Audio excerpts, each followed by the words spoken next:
What is good, people? Welcome back to the channel. It is time for a live transfer talk, people. KG is here, and we have just a few items and updates to discuss, as well as getting your thoughts as well, because the mood, even though we signed somebody yesterday, doesn't seem overly good. And I don't encourage it to be, and I don't encourage you to be pessimistic, optimistic. You be whatever you want to be. That's what I'm here for. I want to hear your thoughts about the window so far, and especially once we come to the conclusion of this video too. Hope everyone's good. Please like the video if you haven't already, or as you come in watching replay, however you do it, and drop your comments below if they're sensible. Thank you to Mr. P for a super thanks on the last video. Much appreciated, and big up to you, Sai, starting hot and heavy with the super chat. Thank you so much for the support as always. So, people, we got a couple of things to discuss. So, shall we get into it? Shout out to you, Matt. I saw your comment yesterday about coming from Cyprus. Good for you, man. Listening from a Sun Lounger in Cyprus, bring us some good news. I don't know if I've got that, Matt. But like I always say, I'm just the messenger, okay? I can only give what's out there on the internet and everything else like that. I don't make the signings. That's for sure, okay? That's for sure. But this was an earlier thing that I was going to put on the update today, but then we've got a later update, so bear with me. Marco Giordano had mentioned this earlier, that Leeds have set their sights on Lyon's Lucas Perri as the top choice between the posts for next season. The pursuit of Milinković-Savić fades, with Napoli able to negotiate with Torino. So it looks like, even though Napoli have got Alex Murray on a new deal, they've been offered new goalkeepers as well, that they are still going to go in for Milinković-Savić at this point. And by all accounts in Italy, it seems that's what he's waiting for. So again, that's like another one. We couldn't get the Lecce striker. He hesitated before coming. Torino goalkeepers hesitated before, joining. Maybe that's why we haven't put in the bid formally. Maybe Leeds knew that it would probably be knocked back. But Lucas Perri then went to the top of the list. Then this comes out saying Botafogo, his previous club, would receive 50%. So that's why you probably think it's going to be over a certain amount, whether that be 23 million euros or that. But then Fabrizio and news outlets everywhere have now reported that Lyon will not be relegated to League Two, and they will stay in League One. The decision has been confirmed. So it's one of these now where they still have financial issues. That hasn't gone away. They still probably will need to raise funds. My thing is, just with the feeling how this window's gone, I don't see us getting Lucas Perri now. I don't. I think it would have taken convincing anyway, and I do think that he was probably waiting for another Premier League team that's probably a bit more desirable at this point in time to come and get him than just to sign away at Leeds United straight away. I just think this makes it extremely difficult. So if we managed to pull this one off, it would be some coup.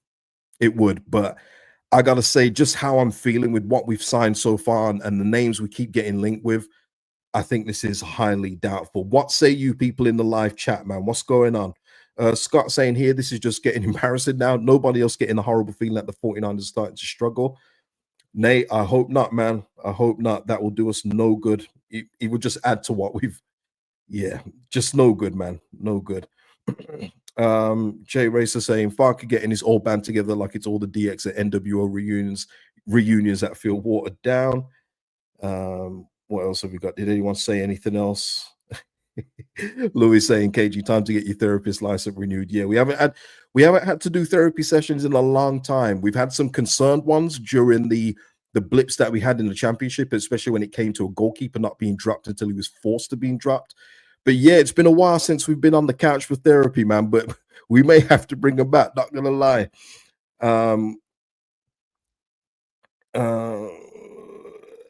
Yeah, okay. So, yeah, no one else is saying anything about this one. But with Vanja Milinković-Savić apparently off the table now, let me just say this as well. This is as I speak to you at 3:34 in the afternoon. This could change at 5 o'clock and the deal could be agreed. That's how it works in the transfer window. But it does seem like both him and Lucas Perri are off the table.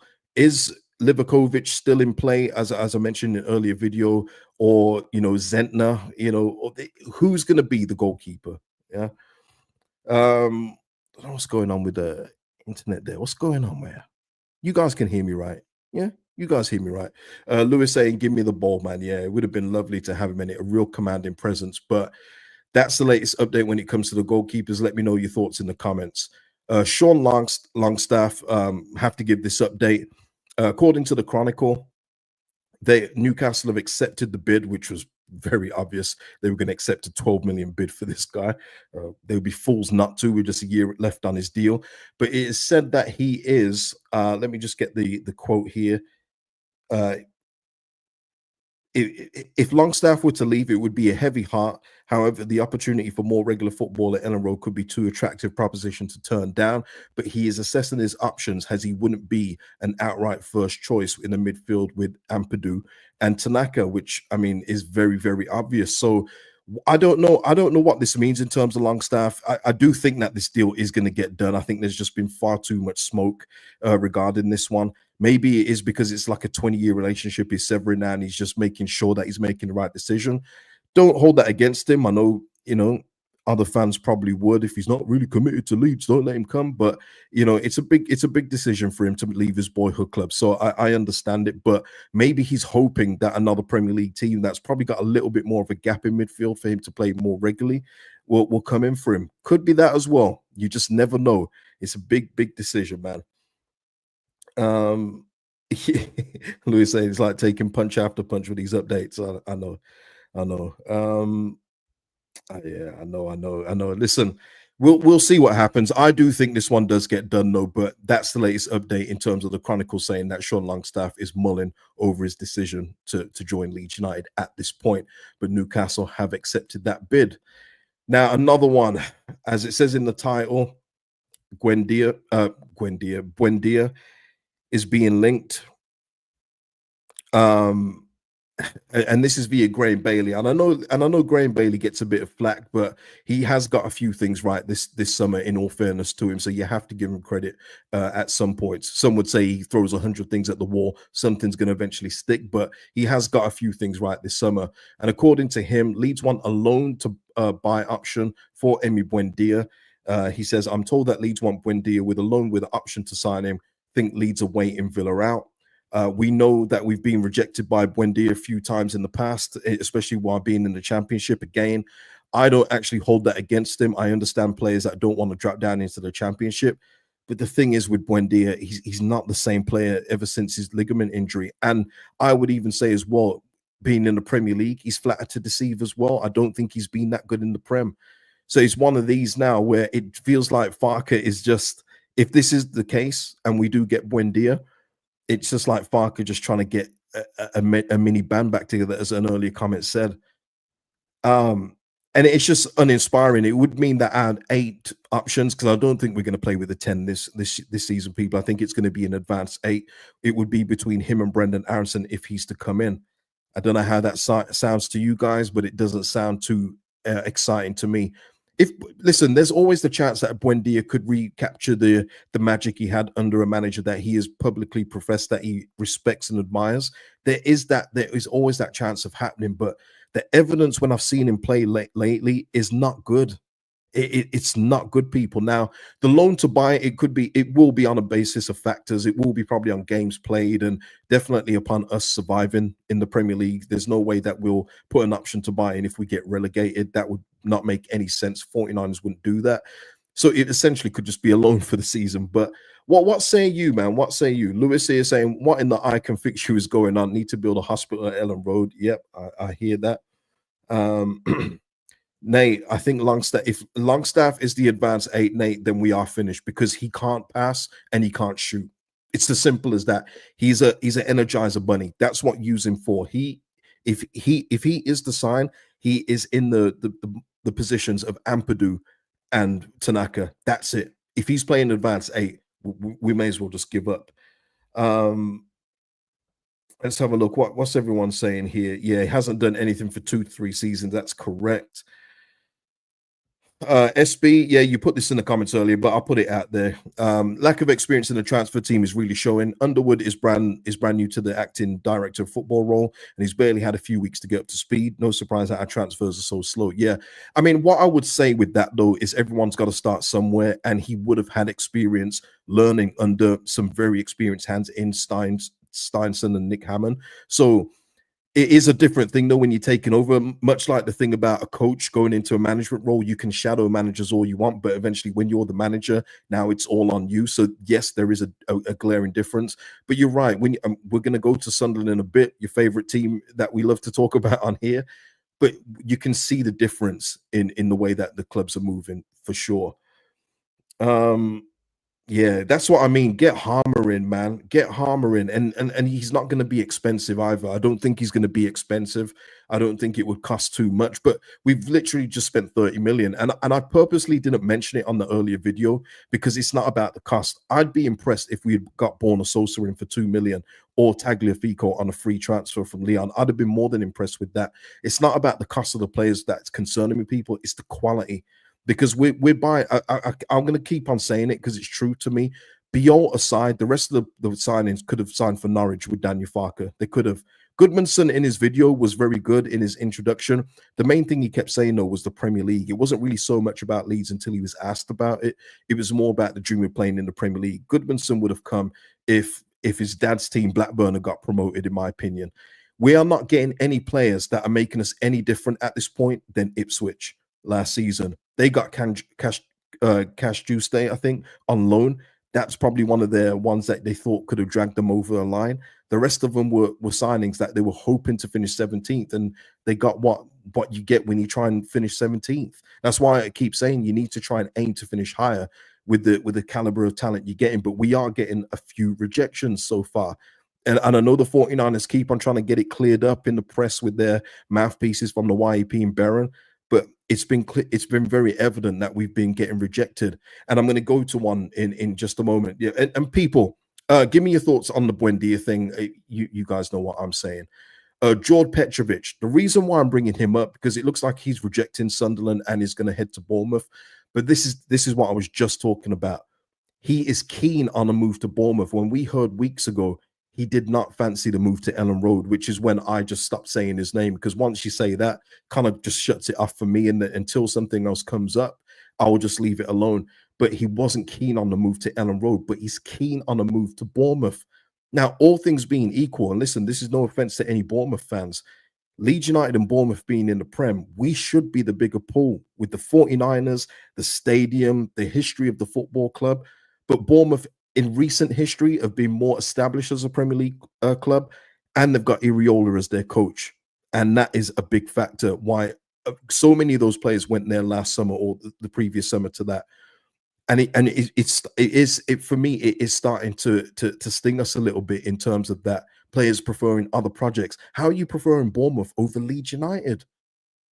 You know, and I know Bournemouth fans are saying, you arrogant Leeds fans, but I'm trying to just put it in the normal route of a business head and a football head of what Leeds United are. Just a couple of years ago, when we first came back, we got Rodrigo from Valencia, Rafinha from Rennes, who were in the Champions League at the time. We've got a better, I would say, arguably now, our squad is better than when we last come up. I think that's not even within question. We've definitely got better defenders, midfielders. We've definitely got a better team now. But obviously, there's something different. Oops. Let's have a look.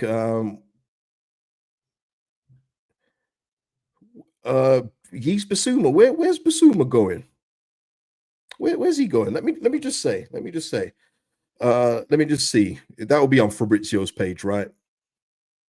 Yeah, I don't see anything for Fabrizio. Hyru with the super chat. Thank you, Hyru. I'm in whatever happens phase. You've put out names. I've put names out on X. Besides Beyond, none of our signings move the needle. And I agree with that.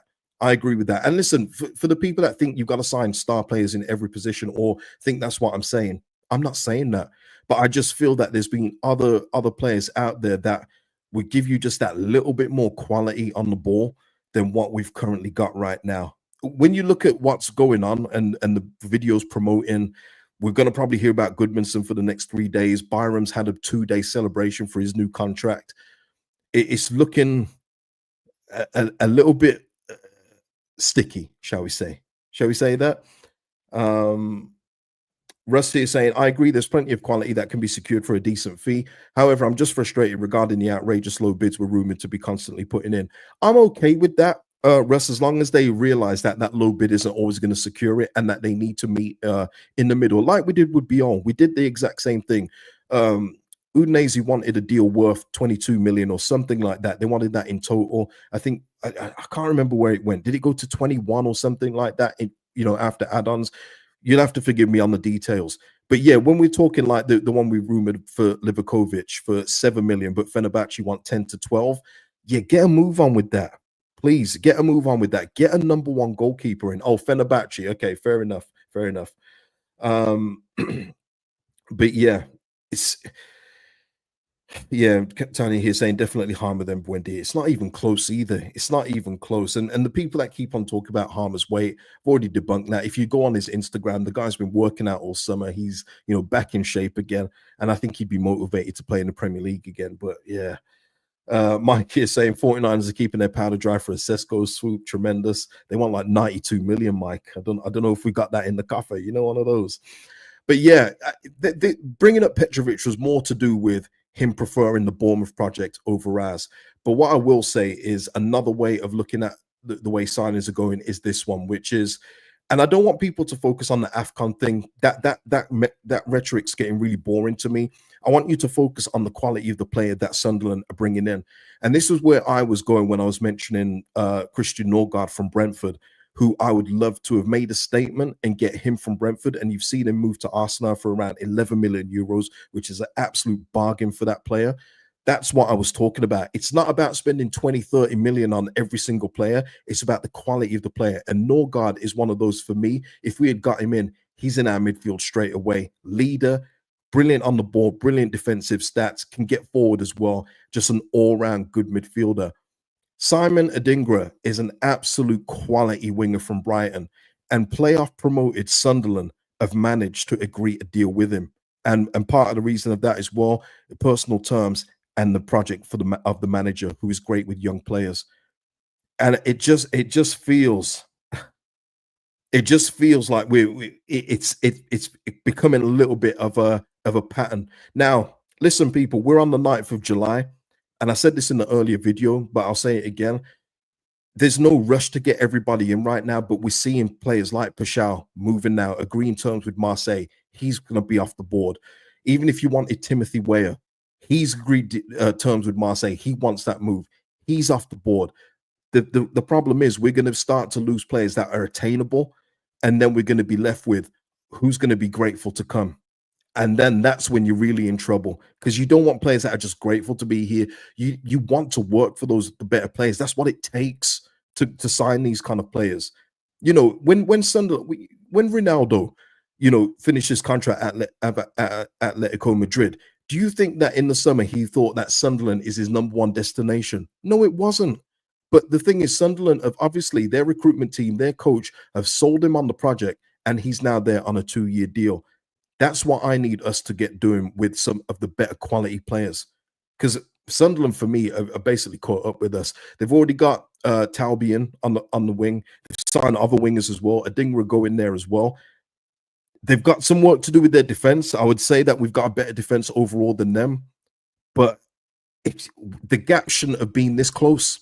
That's the main point I'm trying to make in all of this diatribe I'm going through here. I do feel frustrated with how the window is going, and I'm well within my rights too. We were promoted on the 21st of April. The 49ers, big backers, Red Bull Network. Man, it doesn't feel like Leeds United have been promoted. It feels like Norwich City have been promoted. Be all aside, it does. SB, it feels like Sunderland are signing players, and we're talking about signing players. Exactly, yeah. Carlos here with this. They finished 24 points less than us, so they had more to do. Again, this kind of basic like football knowledge, it's beyond what I should be talking about. But there will be other people that will say this kind of stuff, and I've debunked this already. Sunderland knew they had no chance of finishing the top 2, but Sunderland fans will probably agree with this as well. I watched their games. They knew they weren't going to drop out the top 6. They knew they weren't going to get the top 2, and they coasted towards the playoffs. Dangerous to do when you need momentum going into them, but they were just trying to make the playoffs and go from there. And also with that as well, Carlos and everyone else that thinks like this, In that case, a large part of our 100 points last year were Junior Firpo and Manor Solomon. We don't have either two. We don't have either two. So in that case, then take some of those points away from us if you want to go on these kind of statements and calculations. We don't have Junior Firpo or Manor Solomon in that case. We also had Eli Melly in goal collecting empty calorie clean sheets when we were hardly facing any shots. That will be different this year. So there's a load of things. And more importantly, people, we all start on 0 points come the start of the season. And it's as simple as that.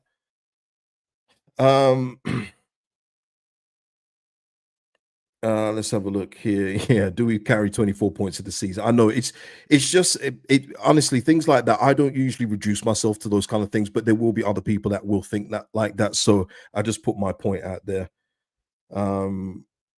Fantastic is saying, I worry that top prospective signings will be put off by Farke. Yeah, it's just that there's more respected coaches. And this is, you know what, the Farke fanboys who obviously love Farke more than the football club will clip this up, but it's just truth. Iriola is a well-respected coach in the game. Reggie Lebris is so well known with the young talent from his days at Lorient. He has a reputation for that, and word spreads. Reputation is there for a reason. I say it as well, and this isn't nothing. I'm Farke again. I'm just giving you cold hard facts here. You can't dispute facts. When all the top jobs or jobs became available in the Premier League, his name was nowhere to be linked with it, nowhere to be found. Whereas Kieran McKenna, Danny Roll from Sheffield Wednesday, Michael Carrick, even at West Ham when that job was available, other names become available, get linked with those jobs. Danny Farke was never there. So again, this isn't nothing against Danny Farke. I'm just giving you what's happened. Okay, that's it. Matt C here saying money talks with footballers. I'm sure money can persuade some regardless who the manager is. Of course it can, Matt. Of course money can be a big factor in that. If they're just looking for the Premier League outlet, or should I say platform, then yes, of course, you know, that money will talk. And that's what Leeds United are going to have to do. We're going to have to do that. You know what I mean? We're going to have to put in clauses in contracts that are favorable to the players and as well. Again, I'm not going to go through the whole clauses thing again. Sunderland will be putting relegation release clauses in theirs too. So will our signings as well. And hopefully we'll never have to find out, people. Hopefully we never find out what these clauses are. But yeah, it's going to take some persuading for real talent to come. It will. James on players. I believe in Farke. If he has different setups, he's going to have to, James. He's got no choice. Again, things can be just said as fact. That is as simple as that. He has to have other plans. 4-2-3-1 isn't going to run in every single game. And again, people will say, but it worked for us last season and we won a load of games. That's fine, but we were the best team in the league. Of course it was going to work. We are not the best team in the Premier League. We're going to have to come up with different plans. So Farke is going to have to come up with different plans. And I'm looking forward to seeing them. I am. Pop saying they've already spent 110 million. Wow, yeah, they've certainly put their money where their mouth is, haven't they? For sure.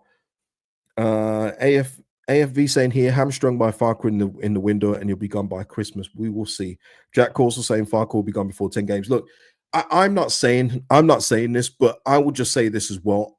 In regards to this, the 49ers have to sign off on all these players. So if Farke is the one that's putting these forward, like a Buendia or even like a Josh Sargent, and the 49ers saying yes, they are just as culpable, in my opinion. They should be saying no. I already said last season, and I haven't changed my mind. The recruitment should have been a club-led effort with Farke having some say, but the club having the overall say. So whichever players you get in, whoever you bring in, can work with Farke, or if it doesn't go right with him, another coach. And that has been my stance, and it hasn't changed. He's not the coach for me where I look at him and go, I trust him implicitly with every signing, going by exactly what we've been linked with recently. Oh God. Okay. Honestly, so some people. King Jelly here saying all Sunderland signings are starters. Yeah, potentially. I mean, they can't start all of them because they've signed about 4 wingers already, in addition to what they've got. And about 3 central midfielders in addition to what they've got. And I'm talking with Chris Rigg there. Probably not like your, what is it, Brown. yeah, he should be finding himself back in the Championship, honestly. Lewis here saying Russell Westbrook and Will Ferrell in for a treat next season. But yeah, that's just where I am at this point in time, people, in terms of things like that.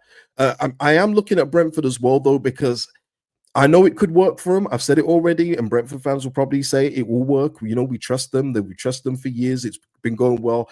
But I'm just saying, man, they've lost their manager, potentially in Mbuemo. And even though the reports are saying they don't want to lose both Mbuemo and Visser, Tottenham are seemingly trying to make a move for Visser and move him to Spurs.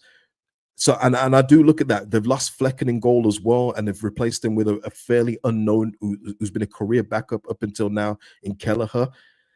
And it sucks I'm having to do this because I wish I didn't have to do this. I would much prefer to look at our team and go, oh, I feel confident about us finishing 15th, 16th, you know, or even just 17th. But we are having to look at other clubs and see where we can possibly bring other clubs down, right? Other clubs down.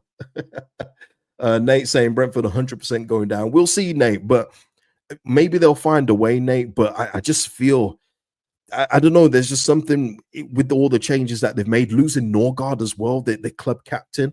They've lost a lot, man, in just a short summer. So it's going to be interesting to see what they do. It's going to be interesting to see. Rusty is saying half of me is just sheer frustration at present, to be honest. However, I can't complain about the 49ers recruitment last season. Absolutely not.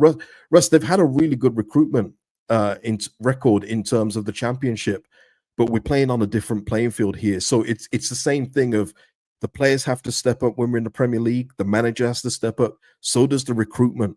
It all has to step up. What you can attract in the Championship and build already on a recently relegated team and build on that is way different than going up to the Premier League and adding to that and being an attractive force, especially if you don't have all the right tools around it. So, yeah, listen, the recruitment has been absolutely spot on.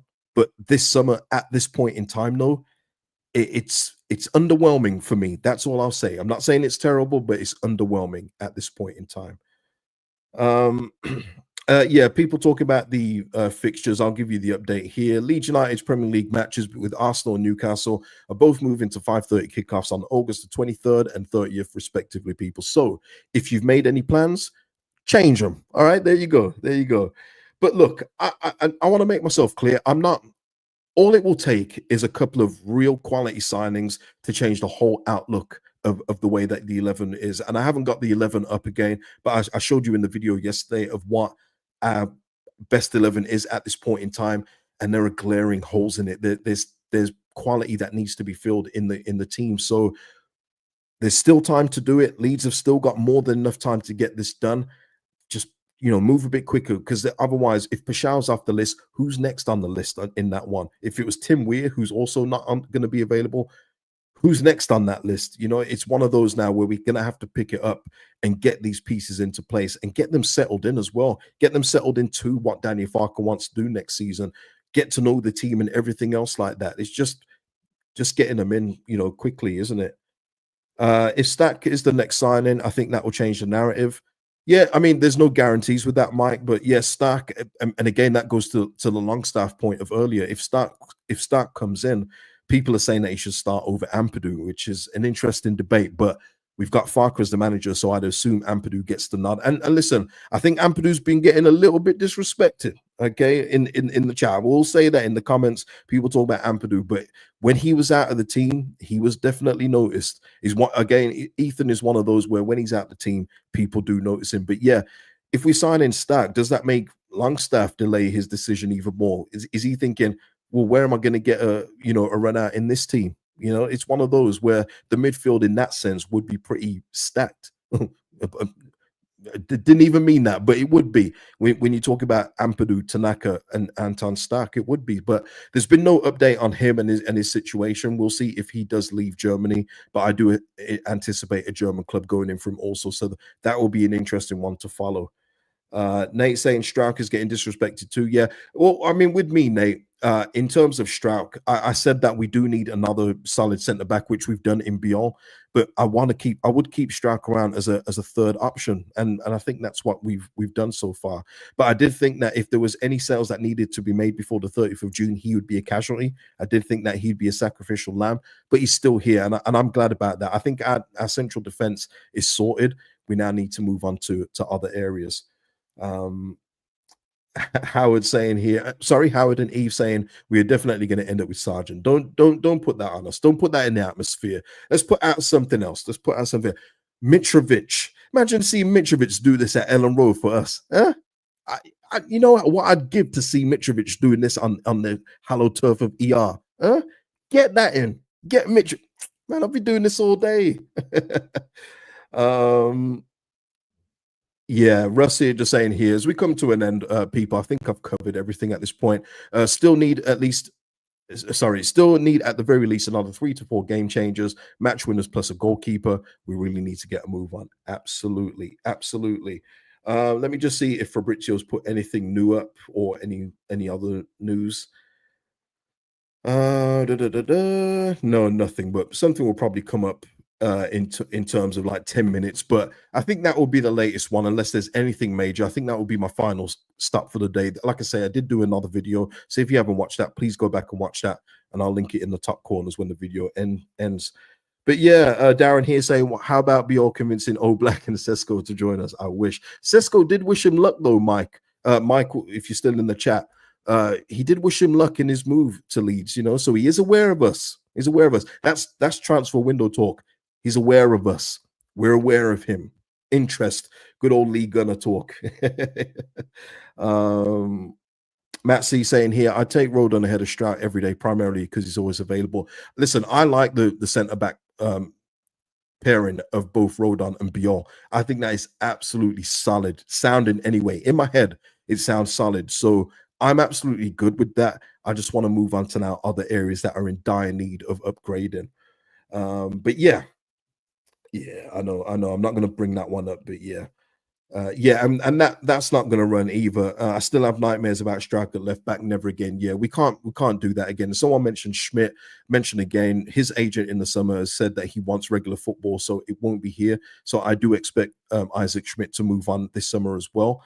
But we do need another left back. But I talked about that in the video earlier, so I won't retread it here. It can't play 38 games then. Oh, all right then, people. We'll leave it there, people. Please like the video though before you go. Really does help out the channel. I put Aaron's Harrison update that's on the video earlier, so please go and watch that one. Paul, sorry. Yeah, okay. I ain't going nowhere yet. You guys, you have to remind me. Honestly, I'm so bad with these polls. So bad. Would you be happy with Buendia on loan? Okay. Let's go. Yes, 39%. No, 32%. Yes, 3 years ago, 20%. 2025, Buendia and Aronson. Oh boy, 7%. So there you go. It seems that the majority, anyway, of this stream would have been happy with Buendia on loan. So we'll see. We'll see, people. As I like to say, we shall see. Thanks for joining me, people. And I'll never sugarcoat anything, much to my detriment. Peace out, people.